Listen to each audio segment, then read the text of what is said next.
ayun mga katambay kat good morning, good morning, good morning, good morning, good morning, good morning, good morning. Good morning, good day all mga katambay.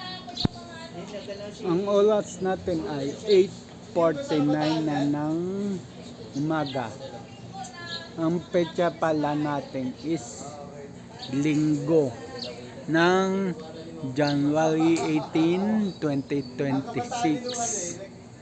So, ayun.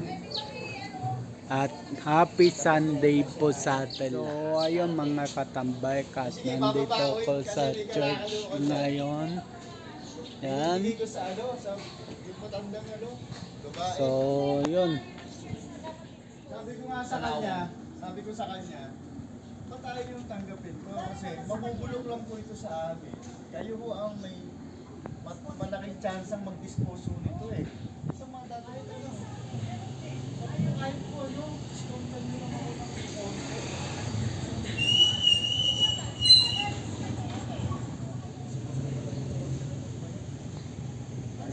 Wala daw, hindi daw po. Hindi raw pwede.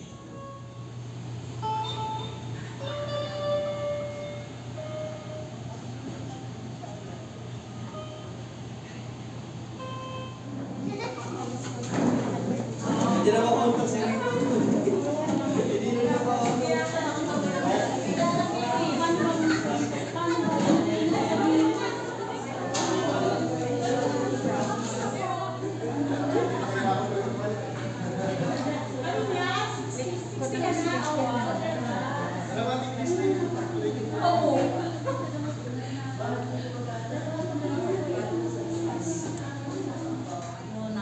Napakaganda at wonderful morning today. God. At ako po yung magpapakilala, baka hindi niyo pa ako kilala. Ever since hindi ko sinasabi kung sino ako. So, mga kapatid, ako po ang yung lola. Lola na ating eagerness na makarating ngayon. Dahil ito yung araw na ginawa ng Diyos para sa bawat isa. Kaya patuloy na kung saan yung kanyang kabutihan, yung kanyang kagandahan loob, ay ating pong natanggap. At sa buong isang linggo ay yung mga kapatid. So now we're calling praise and worship.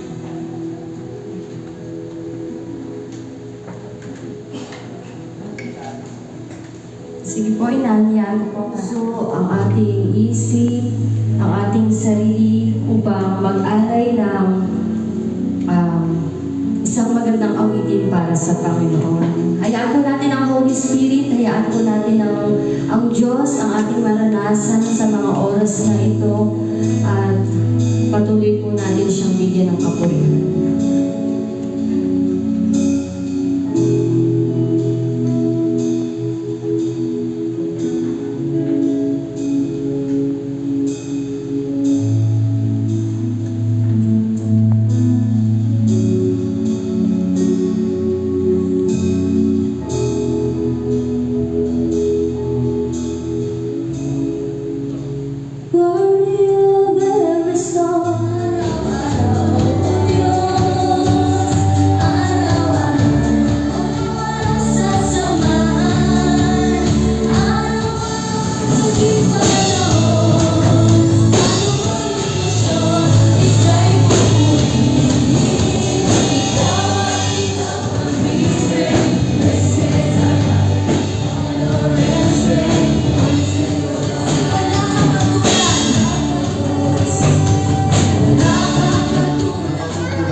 Magandang umaga po. Magandang balita, Biblia na nandyan din naman po, nandyan din naman po sa ating pong script. Dito sa verse 14 ng 2 Timothy chapter 3. Ngunit ikaw, magpatuloy ka sa mga aral na natutunan mo at matibay mong paniwalaan sapagkat kilala mo ang nagturo nito sa iyo. Mula pa sa pagkabata, alam mo na ang banal na kasulatan ay may kapangyarihang magbigay sa iyo ng karunungan tungo sa kaligtasan sa pamamagitan ng pananampalataya kay Kristo Jesus.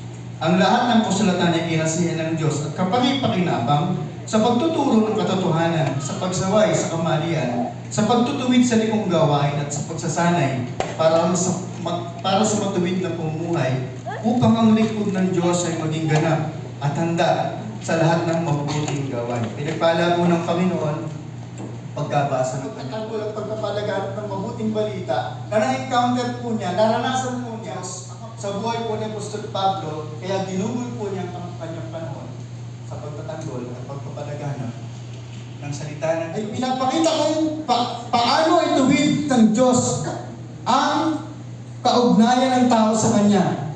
Ito ay sa pamamagitan ng pananampalataya, buhat sa simula uri ng Diyos na matuwid sa pamamagitan ng pananampalataya ay mabubuhay. Kahit po sa mga magagaling na tao sa Roma, pinatunayan po ni Pablo ang kapangyarihan ng salita ng Diyos na nagbibigay ng kaligtasan, nagtutuwid sa likong pamumuhay at nagiging dahilan ng epektibong paglilingkod. The word that brings life.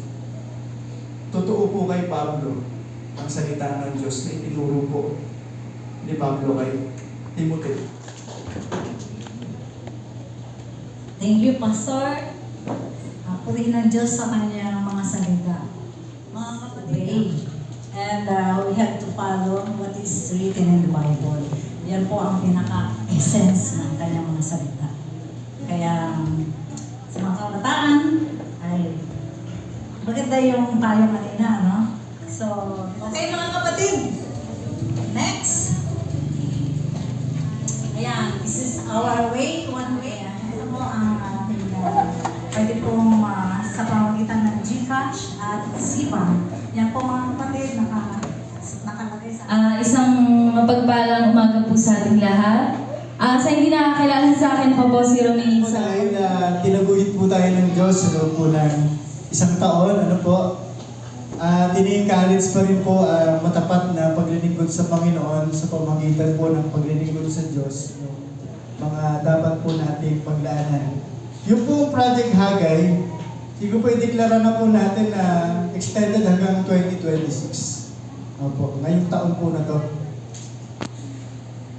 Hanggang January 31. So yung po mga nakapirma, hanggang January 31. Pero hindi po alisin po yan hanggang... Sige po, tayo po lahat tayo tumayo. Tawagin po natin ang praise team para po sa closing song.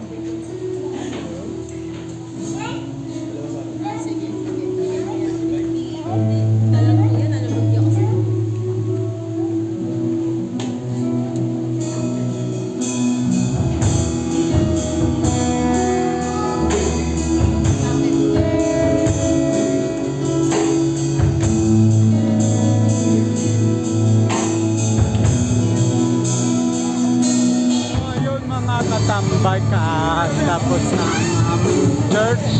So yun, tapos ang aming church. Mga katambay ka, hanggang dito na lang ang vlog ko. Abang-abang na lang sa next vlog, next upload. Ang oras natin ay 11:12 na ng umaga sa petsa na January 18, 2026. So, ayun. Abang-abang na lang sa next vlog, next upload. Just always be safe.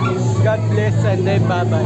Matthew 21 verse 22, pray, believe, receive. At Luke 18 verse 1, always pray and never give up. Yung sa Luke 18 verse 1, lagi kang magdasal at anumang unos o pagsubok sa buhay, wag na wag mong susukawan. Laban lang. So ayun at bye-bye.